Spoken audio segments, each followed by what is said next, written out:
Hi guys, എൻ്റെ പേര് ഫാസിൽ. ഞാൻ IT Delhi BTech first year student ആണ്. അപ്പോൾ ഇന്നത്തെ നമ്മുടെ വീഡിയോ എന്താണെന്ന് വെച്ച് കഴിഞ്ഞാൽ, നമ്മൾ ഈ ഒരു ടൈമിൽ, അതായത് എക്സാം അടുത്തു, ഇനിയിപ്പോൾ ആകെ 1-2 മാസം കൂടെ ഉള്ളൂ, 1-1.5 മാസം കൂടെ ഉള്ളൂ.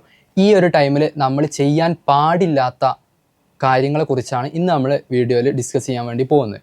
സോ ഇത് വളരെ യൂസ്ഫുൾ ആവുന്ന വീഡിയോ ആണ്. നിങ്ങളിപ്പം ഒരു 99% ആഗ്രഹിക്കുന്ന ആളാണെങ്കിലും 99.9% ആഗ്രഹിക്കുന്ന ആളാണെങ്കിലും നിങ്ങൾ ഏതൊരു ലെവലിൽ നിൽക്കുന്ന ആളാണെന്നുണ്ടെങ്കിലും എല്ലാവർക്കും ഒരുപോലെ യൂസ്ഫുൾ ആകുന്ന ഒരു വീഡിയോ ആണ് ഇന്ന് നമ്മൾ ചെയ്യാൻ പോകുന്നത്.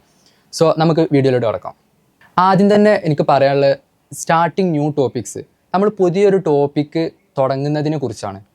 കാരണം ഇപ്പോൾ എല്ലാവരുടെ ഒരു ഡൗട്ടായിരിക്കും, ഇപ്പോൾ ആരും സിലബസ് ഫുള്ള് കവർ ചെയ്തിട്ടുണ്ടാവില്ല. സോ എല്ലാവരുടെ ഒരു ഡൗട്ടായിരിക്കും, നമ്മൾ സിലബസ് ഫുള്ള് കവർ ചെയ്യണോ? JEE നല്ലൊരു സ്കോർ എത്തണമെങ്കിൽ നമ്മൾ ഫുൾ സിലബസ് കവർ ചെയ്യണോ? അപ്പോൾ നമ്മൾ ചില ടോപ്പിക്സ് നമ്മൾ പഠിച്ചിട്ടുണ്ടാവില്ല. അപ്പോൾ ആ ടോപ്പിക്സൊക്കെ ഇനി നമ്മൾ പഠിക്കണോ? ഇങ്ങനത്തെ കുറേ ഡൗട്ട്സ് ഈ ടൈമിലുണ്ടാവും.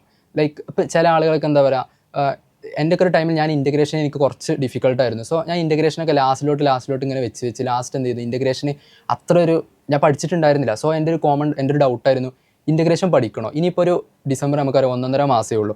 ഈ ഒരു 1.5 മാസത്തിൽ ഒരു 15 ദിവസം നമ്മൾ ഇൻ്റഗ്രേഷൻ നല്ല രീതിയിൽ സ്പെൻഡ് ചെയ്ത് ഇൻ്റഗ്രേഷൻ നല്ല രീതിയിലൊരു മാസ്റ്റർ ചെയ്യണേ, അതൊരു നല്ലൊരു സ്ട്രാറ്റജി ആണോ?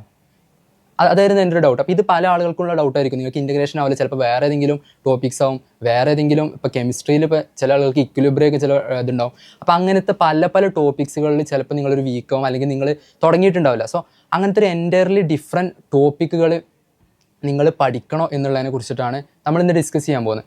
അപ്പോൾ എൻ്റെ ഒരു പേഴ്സണലി ഉള്ളൊരു അഭിപ്രായം എന്താണെന്ന് വെച്ച് കഴിഞ്ഞാൽ, ഇനി നിങ്ങൾ എന്ത് ചെയ്യരുത്, അങ്ങനത്തെ ഒരു എൻറ്റയർലി ന്യൂ ടോപ്പിക്സിലോട്ട് പോവരുത് എന്നുള്ളതാണ്. കാരണം നിങ്ങൾക്കറിയാം, ഒരു ടോപ്പിക്ക് നല്ല രീതിയിൽ ഒരു മാസ്റ്റർ ചെയ്ത് നിങ്ങളൊരു JEE മെയിൻസ് ലെവലിലൊക്കെ അത് സോൾവ് ചെയ്യാൻ പറ്റുന്ന രീതിയിൽ എത്തണം എന്നുണ്ടെങ്കിൽ എന്ത് ചെയ്യണം, മിനിമം നിങ്ങളൊരു 2 വീക്സ് എങ്കിലും നിങ്ങൾ സ്പെൻഡ് ചെയ്യേണ്ടി വരും അതിൻ്റെ കോൺസെപ്റ്റ് പഠിക്കാൻ, പിന്നെ അതിൻ്റെ PYQs ചെയ്യാൻ. അങ്ങനെയായിട്ട് ഒരു മിനിമം 2 വീക്സ് എങ്കിലും എന്ത് ചെയ്യേണ്ടി വരും, നിങ്ങൾ സ്പെൻഡ് ചെയ്യേണ്ടി വരും എന്നുള്ളതാണ്. സോ നമ്മൾ ചിന്തിക്കേണ്ട ഒരു കാര്യം എന്ന് പറഞ്ഞാൽ, ഈ 2 വീക്സ് നമുക്ക് വേർത്താണോ? ഈ ഒരു ടൈമിൽ ലൈക്ക് 1.5 മാസത്തിനുള്ളിൽ ഈ ഒരു 2 വീക്സ് നമ്മൾ ഒരു ടോപ്പിക്കിന് വേണ്ടി, ഒരു ചാപ്റ്ററിന് വേണ്ടി, ഒരു ഏരിയയ്ക്ക് വേണ്ടി നമ്മൾ സ്പെൻഡ് ചെയ്യുന്നത് ഈസ് ഇറ്റ് വർത്ത്? നമുക്ക് ആ JEE മെയിൻസിന് അത്ര ഒരു ഔട്ട്പുട്ട് നമുക്ക് കിട്ടുമോ എന്നുള്ള കാര്യമാണ് നമ്മൾ ഡിസ്കസ് ചെയ്യേണ്ടത്. അപ്പോൾ നമ്മൾ എന്ത് ചെയ്യുക, നിങ്ങളിപ്പോൾ ഒരു ചാപ്റ്റർ തുടങ്ങുന്നുണ്ടെന്നുണ്ടെങ്കിൽ ആദ്യം എന്ത് ചെയ്യുക, ആ ചാപ്റ്ററിന് വെയിറ്റേജ് നോക്കുക. എത്ര ക്വസ്റ്റ്യൻസ് ഇതിൽ ടിപ്പിക്കലി ഒരു JEE മെയിൻസിൻ്റെ പേപ്പറിൽ ചോദിക്കുന്നുണ്ട് എന്നുള്ളത് എന്ത് ചെയ്യുക, നിങ്ങൾ ആദ്യം ഉറപ്പുവരുത്തുക. നിങ്ങൾക്ക് ഇപ്പോൾ ഒരു കിട്ടിയപ്പോൾ ഇൻ്റഗ്രേഷനൊക്കെ ആണെങ്കിൽ ഒരു 3-4 ക്വസ്റ്റ്യനൊക്കെ ഓരോ പേപ്പറിലും ഉണ്ടാവും, ഡെഫിനിറ്റ് ഒക്കെ ആയിട്ട്.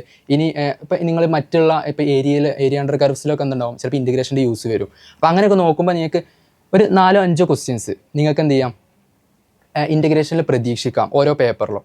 സോ നിങ്ങളൊരു 1 വീക്ക് 2 വീക്ക് സ്പെൻഡ് ചെയ്ത് കഴിഞ്ഞാൽ നിങ്ങൾക്ക് ആ ഒരു ലെവലിലോട്ട്, അല്ലെങ്കിൽ ആ 5 ക്വസ്റ്റ്യൻ നിങ്ങൾക്ക് ക്രാക്ക് ചെയ്യാൻ പറ്റുമോ എന്നുള്ള കാര്യമാണ് ഇനി നോക്കേണ്ടത്.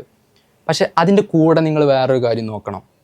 നിങ്ങൾ ആ ഒരു ക്വസ്റ്റ്യൻ്റെ ടഫ്നെസ് നോക്കണം. അത് ഭയങ്കര ഹാർഡായിട്ടുള്ള ക്വസ്റ്റ്യനാണ് അവർ ചോദിക്കുന്നത്, ഭയങ്കര ഹാർഡായിട്ടുള്ള. ലൈക്ക് ഇപ്പോൾ ചില ചാപ്റ്റേഴ്സിനൊക്കെ പറഞ്ഞു കഴിഞ്ഞാൽ ചാപ്റ്ററിന് നല്ല വെയിറ്റേജ് ഉണ്ടാവും, പക്ഷെ പറഞ്ഞിട്ട് കാര്യമില്ല, ഭയങ്കര ഹാർഡായിട്ടുള്ള ക്വസ്റ്റ്യൻ ആവും. സോ നമുക്ക് ഒരു കാരണവശാലും വിത്തിൻ 15 ഡേയ്സിനുള്ളിൽ എന്ത് ചെയ്യാൻ പറ്റില്ല, നമുക്ക് ആ ഒരു ലെവലിലോട്ട് എത്താൻ പറ്റില്ല. നമുക്ക് പ്രത്യേകിച്ച് അവിടെ ഒരു യൂസ് ഉണ്ടാവില്ല. സോ അങ്ങനെ നോക്കുമ്പോൾ എന്താവും, നമ്മൾ ഈ സ്പെൻഡ് ചെയ്യുന്ന ടൈമൊക്കെ വേസ്റ്റ് ആവും എന്നുള്ളതാണ്. സോ നമ്മൾ ചെയ്യേണ്ടത്, ഞാൻ ഇപ്പോൾ പറയുന്നില്ല, പല ആളുകൾക്ക് പല ടോപ്പിക്സ് ആവും പെൻഡിങ് ഉണ്ടാവുക, പല ആളുകൾക്ക് പല ബാക്ക്ലോഗ്സ് ആവും ഉണ്ടാവുക. അപ്പോൾ ജനറലി പറയുകയാണെന്നുണ്ടെങ്കിൽ നിങ്ങൾ എന്ത് ചെയ്യുക, നിങ്ങൾക്ക് ഉള്ള ടോപ്പിക്സിൻ്റെ വെയിറ്റേജ് ആദ്യം നോക്കുക.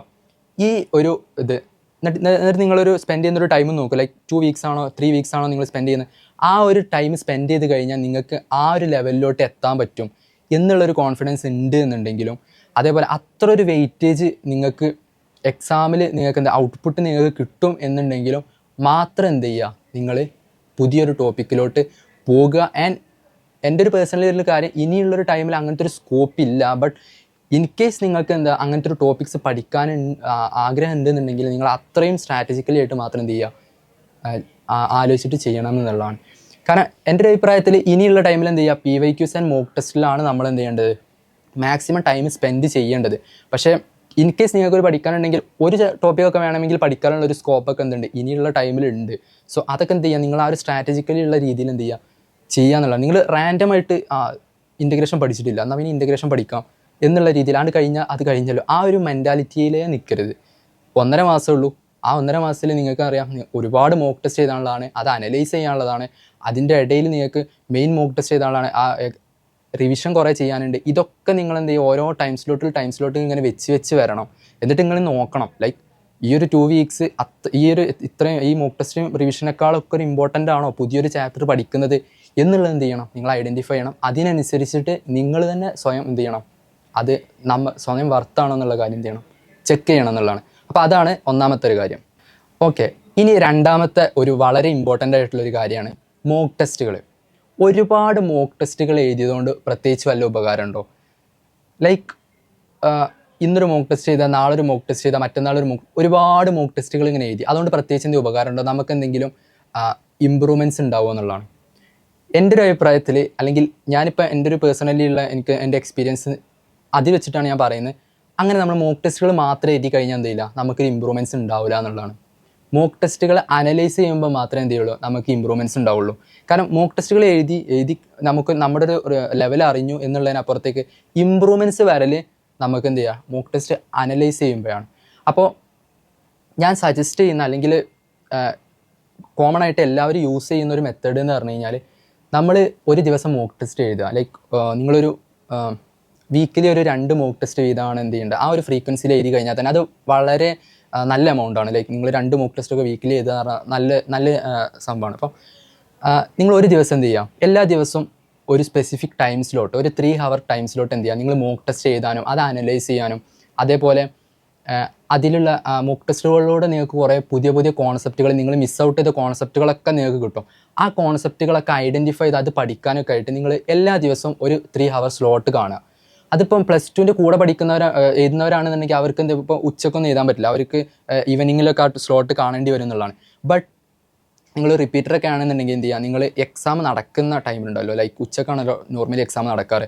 സോ ആ ഒരു ടൈമിൽ നിങ്ങൾ എന്ത് ചെയ്യുക, ഈ ടൈം സ്ലോട്ട് വെക്കുക എന്നുള്ളതാണ്. കാരണം എന്താണെന്ന് വെച്ച് കഴിഞ്ഞാൽ, നമ്മൾ എക്സാം നടക്കുന്ന ടൈമിൽ, അതായത് ഉച്ചക്കുള്ള ആ ഒരു ടൈം ഉണ്ടല്ലോ, ആ ഒരു ടൈമിൽ നമ്മളിങ്ങനെ മോക്ക് ടെസ്റ്റ് എഴുതി വരുമ്പോൾ എന്താവും, നമുക്ക് ആ ഒരു നമ്മുടെ ഒരു ബയോളജിക്കൽ ക്ലോക്ക് എന്നൊക്കെ പറഞ്ഞ സംഭവമുണ്ട്. അപ്പോൾ അതൊക്കെ എന്ത് ചെയ്യും, ഇതിനൊരു അലൈൻ ചെയ്തിട്ട് നമ്മൾ ആ ഒരു ടൈമിലേക്ക് എക്സാം എഴുതുന്ന ഒരു ടൈമിൽ എന്ത് ചെയ്യും, നമുക്ക് നല്ല രീതിയിൽ പെർഫോം ചെയ്യാൻ കഴിയും റിയൽ എക്സാമിൽ. സോ അതൊക്കെ സയൻറ്റിഫിക് ആയിട്ടുള്ള കാര്യങ്ങളാണ്. നമുക്ക് എന്താ പറയുക, ആ ഒരു ടൈമിൽ എല്ലാ ദിവസവും നമ്മളിങ്ങനെ ആ ഒരു ടൈം സ്ലോട്ടിൽ എഴുതി കഴിഞ്ഞാൽ റിയൽ എക്സാമിൻ്റെ അന്ന് ആ ഒരു ടൈം സ്ലോട്ടിൽ നമുക്ക് നല്ല പെർഫോം ചെയ്യാൻ പറ്റുന്ന ഒരു സംഭവമാണ്.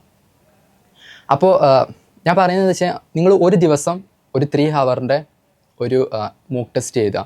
ആ മോക്ക് ടെസ്റ്റ് എഴുതിയിട്ട് പിറ്റേന്ന് അതേ 3 hourൻ്റെ ടൈം സ്ലോട്ടിൽ എന്ത് ചെയ്യുക, ഈ മോക്ക് ടെസ്റ്റിനെ അനാലിസിസ് ചെയ്യുക. നിങ്ങൾ 3 hour സ്പെൻഡ് ചെയ്തിട്ട് തന്നെ ആ ഒരു മോക്ക് ടെസ്റ്റ് അനലൈസ് ചെയ്യണം എന്നുള്ളതാണ്. ഈവൻ 3 hour സ്പെൻഡ് ചെയ്താലും നമുക്ക് എന്ത് ചെയ്യാൻ പറ്റില്ല, ഫുൾ അനലൈസ് ചെയ്ത് കഴിയില്ല എന്നുള്ളതാണ്. കാരണം അനലൈസ് ചെയ്യുക എന്ന് പറഞ്ഞാൽ നമ്മുടെ മാർക്ക് നോക്കുക, നമ്മുടെ റാങ്ക് നോക്കുക, അതല്ല അനാലിസിസ്. അല്ലെങ്കിൽ നമ്മുടെ സബ്ജക്റ്റ് വൈസ് മാർക്ക് നോക്കുക, അതിലല്ല അനാലിസിസ്. അനാലിസിസ് എന്ന് പറഞ്ഞു കഴിഞ്ഞാൽ, നമ്മൾ എന്തുകൊണ്ടാണ് നമ്മുടെ ക്വസ്റ്റ്യൻസ് തെറ്റിപ്പോയത്, ശരിയായത് നിങ്ങൾ മൈൻഡ് ചെയ്യേണ്ട, അത് ശരിയായി, അതിൽ പ്രത്യേകിച്ച് കാര്യമില്ല, നിങ്ങൾക്ക് അതുകൊണ്ട് ഇമ്പ്രൂവ്മെൻറ്റ്സ് ഉണ്ടാകാൻ പോകുന്നില്ല. ശരിയായത് അവിടെ നിന്നോട്ടെ, അതാരും നോക്കണ്ട. പക്ഷേ തെറ്റിയ ക്വസ്റ്റ്യൻസ് ഉണ്ടല്ലോ, അതെന്തുകൊണ്ട് തെറ്റാനൊരു റീസൺ ഉണ്ടാവും, വെറുതെ അങ്ങ് തെറ്റിപ്പോവില്ല. സോ തെറ്റാൻ ഒന്നെങ്കിൽ റീസൺ എന്ന് പറഞ്ഞാൽ നിങ്ങൾക്ക് കോൺസെപ്റ്റ് അറിയാഞ്ഞിട്ടാവും. അങ്ങനെ അറിയില്ലെങ്കിൽ എന്ത് ചെയ്യുക, നിങ്ങൾ ആ കോൺസെപ്റ്റ് എഴുതി വെക്കുക. വേറൊരു നോട്ട് ബുക്കിൽ എന്ത് ചെയ്യുക, ആ ഒരു കോൺസെപ്റ്റ് എഴുതി വെക്കുക. ഈ ഒരു കോൺസെപ്റ്റ് അറിയില്ല, ഈ ഒരു കോൺസെപ്റ്റ് പഠിച്ചിട്ടില്ല, ഈ ഒരു കോൺസെപ്റ്റ് ക്ലിയർ അല്ല എന്നുള്ള എഴുതി വെക്കുക. ചിലപ്പോൾ നിങ്ങൾക്ക് കോൺസെപ്റ്റ് ക്ലാരിറ്റി ഇല്ലാത്തതുകൊണ്ടായിരിക്കും. അതെന്ത് ചെയ്യുക, നിങ്ങൾ എഴുതി വെക്കുക. ഈ ഒരു കോൺസെപ്റ്റ് കറക്റ്റായിട്ട് മനസ്സിലായിട്ടില്ല, ഒരു JEE മെയിൻസ് ലെവലിലോട്ട് എന്ത് ചെയ്തിട്ടില്ല, ഈ ഒരു കോൺസെപ്റ്റ് എത്തിയിട്ടില്ല എന്നുള്ള കാര്യം എന്ത് ചെയ്യുക, നിങ്ങൾ എഴുതി വെക്കുക. പിന്നെ ചില മിസ്റ്റേക്സ് എന്ന് പറഞ്ഞു കഴിഞ്ഞാൽ നിങ്ങൾക്ക് അശ്രദ്ധ കൊണ്ട് പോകുന്നതായിരിക്കും. ചില മൈന്യൂട്ട് മിസ്റ്റേക്സ്, അല്ലെങ്കിൽ പ്ലസ് ഇടാൻ മറന്നു പോവുക, മൈനസ് ഇടാൻ മറന്നു പോവുക, നിങ്ങൾ ചില സ്റ്റെപ്പിൽ എന്ത് ചെയ്യുക, ചില സ്റ്റെപ്പ് സ്കിപ്പ് ചെയ്യുക, അങ്ങനത്തെ സംഭവങ്ങളൊക്കെ ആയിരിക്കും.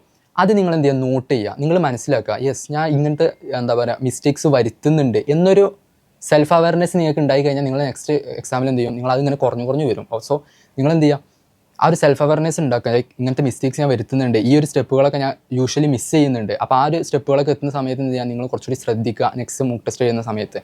ഓക്കെ, അപ്പോൾ അങ്ങനത്തെ മിസ്റ്റേക്സ് ഉണ്ടാവും. അപ്പം ഇതിൽ ഏത് മിസ്റ്റേക്സ് ആണ് നിങ്ങൾ വരുത്തുന്നത്, ആ വരുത്തുന്നത് എന്തുകൊണ്ട് വരുത്തുന്നു, അല്ലെങ്കിൽ എന്നുള്ള കാര്യങ്ങളെക്കുറിച്ച് കറക്റ്റായിട്ടൊരു ക്രിസ്റ്റൽ ക്ലിയർ അവയർനെസ് എന്ത് ചെയ്യണം, നിങ്ങൾക്ക് ഉണ്ടാവണം എന്നുള്ളതാണ്. നിങ്ങളെ തെറ്റിപ്പോയാൽ, ലൈക്ക് നിങ്ങൾക്കിപ്പോൾ ഒരു 20 ക്വസ്റ്റ്യനൊക്കെ ചിലപ്പോൾ തെറ്റിയിട്ടുണ്ടാവും ഒരു മോക്ക് ടെസ്റ്റിൽ. അപ്പം ആ 20 ക്വസ്റ്റ്യനിൽ എത്ര എണ്ണം ഇങ്ങനെ പോയിട്ടുണ്ട്, അല്ലെങ്കിൽ എത്ര എണ്ണം ഇങ്ങനെ പോയിട്ടുണ്ട്, അതാണ് ഞാൻ അനാലിസിസ് എന്നുകൊണ്ട് ഉദ്ദേശിക്കുന്നത്. കാരണം എന്നാൽ മാത്രമേ നമുക്ക് ഇമ്പ്രൂവ്മെൻറ്റ്സ് ഉണ്ടാവുള്ളൂ. നമുക്ക് നമ്മുടെ എക്സിസ്റ്റിംഗ് മാർക്ക് ഇങ്ങനെ കോൺസ്റ്റൻ്റായി പോയിട്ട് കാര്യമില്ല, നമുക്ക് ഇമ്പ്രൂവ്മെൻറ്റ്സ് വരണം. ഇമ്പ്രൂവ്മെൻറ്റ്സ് വരല് പറഞ്ഞാൽ തെറ്റിയ ക്വസ്റ്റ്യൻസ് എന്നാണ് നമുക്ക് ഇമ്പ്രൂവ്മെൻറ്റ്സ് ഉണ്ടാവുക. സോ അത് നമ്മളിങ്ങനെ, നമുക്കറിയാം നമ്മൾ പ്രോബ്ലം സോൾവിങ് ചെയ്യുന്ന ആളുകളാണ്, നമ്മൾ എഞ്ചിനീയേഴ്സ് ആകാൻ പോകുന്ന ആളുകളാണ്. സോ എഞ്ചിനീയേഴ്സ് ആകാൻ പോകുന്ന ആളുകളുടെ ഒരു സ്കില്ല് എന്ന് പറഞ്ഞു കഴിഞ്ഞാൽ, അവർ അനലൈസ് ചെയ്തിട്ട് ആ ഒരു പ്രോബ്ലം സോൾവ് ചെയ്യുമ്പോഴാണ്. സോ നിങ്ങളുടെ ആ ഒരു തെറ്റിയ ക്വസ്റ്റ്യൻ സോൾവ് ചെയ്യുമ്പോഴാണ് നിങ്ങൾ റിയൽ ഒരു ഇതിനൊരു കേപ്പബിൾ ആണ്, അല്ലെങ്കിൽ ഈ ഒരു JEE എക്സാം കേപ്പബിൾ ആണെന്ന് നമുക്ക് പറയാൻ പറ്റുള്ളൂ. സോ നിങ്ങൾ എന്ത് ചെയ്യുക, മോക്ക് ടെസ്റ്റ് അനലൈസ് ചെയ്യുക. പിന്നെ ഞാൻ പറഞ്ഞത് നിങ്ങൾ ഇമ്പോർട്ടൻ്റ് ആയിട്ടുള്ള കോൺസെപ്റ്റ് എഴുതി വെക്കണമെന്ന്. ആ കോൺസെപ്റ്റുകൾ നിങ്ങൾ പഠിക്കും വേണം. അതിനാണ് നിങ്ങൾ ഒരു ദിവസം മോക്ക് ടെസ്റ്റ് ചെയ്താൽ 3 hour ടൈം സ്ലോട്ടിൽ, അത് കഴിഞ്ഞിട്ട് തൊട്ടടുത്ത ദിവസം എന്ത് ചെയ്യുക, അത് അനലൈസ് ചെയ്യുക അതേ ടൈം സ്ലോട്ടിൽ 3 hour സ്പെൻഡ് ചെയ്തിട്ട്. ഓക്കെ, ഈവൻ 3 hour തന്നെ മതിയാവില്ല, എന്നാലും 3 hour ഉള്ളിൽ എന്ത് ചെയ്യുക, നിങ്ങൾ അനലൈസ് ചെയ്ത് തീർക്കുക. അത് കഴിഞ്ഞിട്ട് അടുത്ത ദിവസം തൊട്ടടുത്ത ദിവസം നിങ്ങൾ ഇതിൽ നിന്ന് കിട്ടിയ നിങ്ങൾ പഠിച്ച ചില കോൺസെപ്റ്റ് നിങ്ങൾ മിസ് ഔട്ട് ആയിട്ടുണ്ടാവും. ആ കോൺസെപ്റ്റുകൾ എന്ത് ചെയ്യുക, നിങ്ങൾ എഴുതി വെച്ചിട്ടുണ്ടല്ലോ, ആ കോൺസെപ്റ്റുകൾ എന്ത് ചെയ്യുക, ആ 3ാമത്തെ ദിവസം നിങ്ങൾ റിവൈസ് ചെയ്യുക. യൂട്യൂബിൽ നോക്കുക, അല്ലെങ്കിൽ നിങ്ങളുടെ കോച്ചിങ് സെൻറ്ററിൽ പഠിക്കുന്നവരാണെങ്കിൽ നിങ്ങൾ എന്ത് ചെയ്യുക, കോച്ചിങ് സെൻറ്ററത്തെ വീഡിയോസ് കണ്ടിട്ട് ആ ഒരു കോൺസെപ്റ്റ് നിങ്ങൾ എന്ത് ചെയ്യുക, ക്ലിയർ ആക്കി വെക്കുക. ഇതാണ് ഈ ഒരു 3 ദിവസം. ഇങ്ങനെയാണ് നമ്മൾ 3 ദിവസം റൂട്ടീൻ വെക്കേണ്ടത് എന്നുള്ളതാണ്. സോ ഒരു ദിവസം മോക്ക് ടെസ്റ്റ് ചെയ്താൽ, അത് കഴിഞ്ഞ് അതിൻ്റെ അനലൈസ് ചെയ്യുക, അത് കഴിഞ്ഞിട്ട് എന്ത് ചെയ്യുക, അതിലുള്ള നിങ്ങൾക്ക് അറിയാത്ത കോൺസെപ്റ്റുകൾ എന്ത് ചെയ്യുക, ക്ലിയർ ആക്കുക. ഇങ്ങനെയാണ് നമ്മൾ എന്ത് ചെയ്യേണ്ടത്, ഒരു മോക്ക് ടെസ്റ്റ് എഴുതി പോകേണ്ടത്. അപ്പോൾ നിങ്ങൾക്ക് ഒരു വീക്കിൽ ഒരു 2 മോക്ക് ടെസ്റ്റുകളൊക്കെ എന്ത് ചെയ്യാൻ പറ്റും, ഓരോ എഴുതാൻ പറ്റും എന്നുള്ളതാണ്. സോ ഈ രീതിയിലാണ് നമ്മൾ മോക്ക് ടെസ്റ്റുകൾ പ്ലാൻ ചെയ്യേണ്ടത് എന്നുള്ളതാണ്. ഓക്കെ, അടുത്തതായിട്ട് വളരെ ഇമ്പോർട്ടൻ്റ് ആയിട്ടുള്ള ഒരു കാര്യമാണ് സ്ലീപ്പ്. നമ്മൾ ഉറങ്ങുന്നത് അല്ലെങ്കിൽ നമ്മൾ റിലാക്സ് ചെയ്യുന്ന ടൈം, ഇതിന് എത്രത്തോളം ഇമ്പോർട്ടൻസ് ഉണ്ട് എന്നുള്ള അതിനെക്കുറിച്ചാണ് നമ്മൾ ഇനി സംസാരിക്കാൻ പോകുന്നത്. ലൈക്ക് ഇപ്പം നിങ്ങളില്ലേ ഒരു എക്സാം പഠിക്കുന്ന ടൈമിലാണ്, അല്ലെങ്കിൽ നിങ്ങളൊരു പ്രിപ്പയർ ചെയ്യുന്ന ടൈമിൽ നിങ്ങളൊരു റിലാക്സ് ചെയ്യുന്ന ടൈം ഉണ്ടല്ലോ, ലൈക്ക് നിങ്ങൾ കുറച്ച് നേരം കുറേ പഠിച്ച് ഇനി കുറച്ച് നേരം എന്തെങ്കിലും വിശ്രമിക്കാമെന്ന് വിചാരിച്ചു, അതൊരിക്കലും എന്തല്ല ഒരു ടൈം വേസ്റ്റ് അല്ല. നിങ്ങൾ ആ രീതിയിൽ എന്തെങ്കിലും കാണരുത്. നിങ്ങളുടെ ഉറക്കം എന്ന് പറഞ്ഞു കഴിഞ്ഞാൽ, അല്ലെങ്കിൽ സ്ലീപ്പ്, അതൊരു ടൈം വേസ്റ്റ് അല്ല. നിങ്ങൾ 10 മണിക്കൂർ ഉറങ്ങിയോ, അത് ടൈം വേസ്റ്റ് അല്ല. പക്ഷേ നമ്മൾ തീരെ ഒരു ഐഡിയ ഇല്ലാണ്ട് വെറുതെ ഇങ്ങനെ 10-12 മണിക്കൂർ ഉറങ്ങുന്ന ആ ഒരു കേസല്ല ഞാൻ പറയുന്നത്. നിങ്ങൾ നല്ല പഠിച്ച് പ്രിപ്പയർ ചെയ്ത്, പക്ഷേ നിങ്ങൾക്ക് എന്താ പറയുക, കുറേ പഠിച്ചപ്പം നിങ്ങൾ ടയേർഡായി ഉറങ്ങി, അങ്ങനെ നമ്മൾ കുറച്ച് നേരം റിലാക്സ് ചെയ്യുന്നു, അല്ലെങ്കിൽ കുറച്ച് നേരം ഒന്ന് റെസ്റ്റ് എടുക്കുന്നു, അതൊരിക്കലും ടൈം വേസ്റ്റ് അല്ല. ഓക്കെ, അത് നിങ്ങൾ അങ്ങനത്തെ രീതിയിൽ കാണരുത്. ഓക്കെ, ചില ആളുകൾ വിചാരിക്കും ഞാൻ അരമണിക്കൂർ വെറുതെ ഇരുന്നു, അരമണിക്കൂർ വേസ്റ്റാക്കി, അപ്പം അരമണിക്കൂർ ഫുൾ വേസ്റ്റ്, ആ രീതിയിൽ ആ ഒരു മെൻറ്റാലിറ്റിയിൽ നിങ്ങൾ കാണരുത്. നിങ്ങൾ അതൊരു ടൈം വേസ്റ്റ് ആയിട്ട് നിങ്ങൾ എന്ത് ചെയ്യരുത്, കാണരുത് എന്നുള്ളതാണ്. കാരണം ഇതെല്ലാവർക്കും ഉള്ളവരാണ്. കാരണം നിങ്ങളുടെ ഒരു ലെവലിലുള്ള ആളുകൾ, നിങ്ങളുടെ ഒരു ഇപ്പം 99 ആഗ്രഹിക്കുന്ന ആളുകളുണ്ടാവും, അവരുടെ ഒരു ലെവൽ ഓഫ് പ്രിപ്പറേഷനുള്ള ആളുകളൊക്കെ ഓൾമോസ്റ്റ് സെയിം. നിങ്ങൾ ഇന്ത്യയിലുള്ള ഈ ഒരു ഇതെടുക്കുക, ലൈക്ക് കോമ്പറ്റീഷൻ എടുക്കുക, ആ കോമ്പറ്റീഷനിൽ നിങ്ങളുടെ ഒരു ലെവലുണ്ടാവും. നിങ്ങളിപ്പോൾ ഒരു 10,000 റാങ്കാണ് ആഗ്രഹിക്കുന്നതെന്നുണ്ടെങ്കിൽ, നിങ്ങളുടെ ഈ 10,000 കിട്ടാൻ ആ ഒരു ഏരിയയിലുള്ള എല്ലാ ആളുകളും almost same level of preparation ആയിരിക്കും ഉണ്ടാവുക എന്നുള്ളതാണ്. നിങ്ങൾ ആ ഒരു വലിയൊരു കോമ്പറ്റീഷൻ എടുക്കുന്ന സമയത്ത്. സോ എല്ലാവരുടെയും ലൈഫ് സ്റ്റൈൽ സെയിം ആയിരിക്കും. ലൈക്ക് എല്ലാവരും ഉറങ്ങുന്ന ടൈം സെയിം ആയിരിക്കും. എല്ലാവർക്കും എന്താ പറയുക, ഈ ഒരു ഏരിയ ടൈം പറയുന്നത് നിങ്ങളുടെ ആ ഒരു ലെവൽ ഓഫ് പ്രിപ്പറേഷനുള്ള ആളുകളൊക്കെ ഓൾമോസ്റ്റ് സെയിം ആയിരിക്കും ഈ ഒരു ടൈമിൽ, അല്ലെങ്കിൽ എക്സാം പ്രിപ്പയർ ചെയ്യുന്ന ഒരു രീതി സംഭവങ്ങളൊക്കെ. സോ നിങ്ങളിപ്പം നിങ്ങൾ വിചാരിക്കും ഞാൻ കുറച്ച് നേരം റെസ്റ്റ് എടുത്തു, അല്ലെങ്കിൽ ഞാൻ ഇപ്പോൾ 12 മണിക്കൂർ ഉറങ്ങി, ഇപ്പം മറ്റുള്ള ആളുകളൊക്കെ കുറച്ച് നേരം ഉറങ്ങിയിട്ട് അവരൊക്കെ നല്ല പഠിച്ച് അവരെന്നെക്കാളും മുമ്പിൽ കയറി. അങ്ങനെയില്ല. നമ്മുടെ ഒരു ലെവൽ ഓഫ് പ്രിപ്പറേഷനുള്ള ആളുകളൊക്കെ ഓൾമോസ്റ്റ് നമ്മുടെ സെയിം രീതിയിലായിരിക്കും ഈ ഒരു ടൈമിലും, അല്ലെങ്കിൽ എല്ലാ ടൈമിലും അങ്ങനെ തന്നെ ആയിരിക്കും. ഓക്കെ, അപ്പോൾ അത് വലിയൊരു ഡിഫറൻസ് ഉണ്ടാക്കില്ല. നിങ്ങളെന്താ പറയുക, നിങ്ങൾ കുറച്ച് ടൈം റെസ്റ്റ് എടുത്താലോ, അല്ലെങ്കിൽ നിങ്ങൾ കുറച്ച് ടൈം ഒന്ന് റിലാക്സ് ആവാനൊക്കെ എടുത്തു കഴിഞ്ഞാൽ, ഒന്ന് റീഫ്രഷ് ആവാനൊക്കെ എടുത്തു കഴിഞ്ഞാൽ, അതൊരു നിങ്ങളൊരു ഈ ഒരു കോമ്പറ്റീഷൻ നോക്കുന്ന സമയത്ത് എന്തില്ല, അതൊരു എഫക്റ്റ് ഉണ്ടാക്കില്ല എന്നുള്ളതാണ്. സോ നിങ്ങൾക്ക് എന്ത് ചെയ്യാം, നിങ്ങൾക്ക് ആവശ്യമായിട്ടുള്ള ഒരു റീചാർജ് അല്ലെങ്കിൽ റീഫ്രഷ് ചെയ്യാനുള്ള ഒരു ടൈം നിങ്ങൾക്ക് എന്ത് ചെയ്യാം, സ്പെൻഡ് ചെയ്യാം. അത് വളരെ ഇമ്പോർട്ടൻ്റ് ആണ്. കാരണം നിങ്ങൾ കുറേ പഠിച്ചു കഴിഞ്ഞാൽ നിങ്ങൾ എക്സോസ്റ്റഡ് ആവും. നിങ്ങളുടെ ആ ഒരു ഫങ്ഷണാലിറ്റി ഇങ്ങനെ കുറഞ്ഞു വരും. അതൊരിക്കലും സംഭവിക്കരുത്. നിങ്ങൾക്കറിയാം, കുറച്ച് ബ്രേക്ക് എടുത്ത് തന്നെ വേണം നമ്മൾ പഠിക്കാനായിട്ട്. അപ്പോൾ മെയിനായിട്ട് എനിക്ക് പറയാനുള്ളത്, നിങ്ങൾ ഈ സ്ലീപ്പിനെ കുറിച്ച് പറയുന്ന സമയത്താണ് പറയുന്നത്, നിങ്ങൾ ഒരിക്കലും എന്ത് ചെയ്യരുത്, ഒരുപാട് നല്ല രീതിയിൽ ഒരു സ്മാർട്ടായിട്ടുള്ള രീതിയിൽ നിങ്ങളുടെ ഒരു സ്ലീപ്പ് ഷെഡ്യൂളും കാര്യങ്ങളൊക്കെ ഫിക്സ് ചെയ്യുന്നതിൽ എന്ത് ചെയ്യരുത്, നിങ്ങളതൊരു ടൈം വേസ്റ്റ് ആണ് എന്നുള്ള രീതിയിൽ ഒരിക്കലും കാണരുത് എന്നുള്ളതാണ് പറയാനുള്ളത്.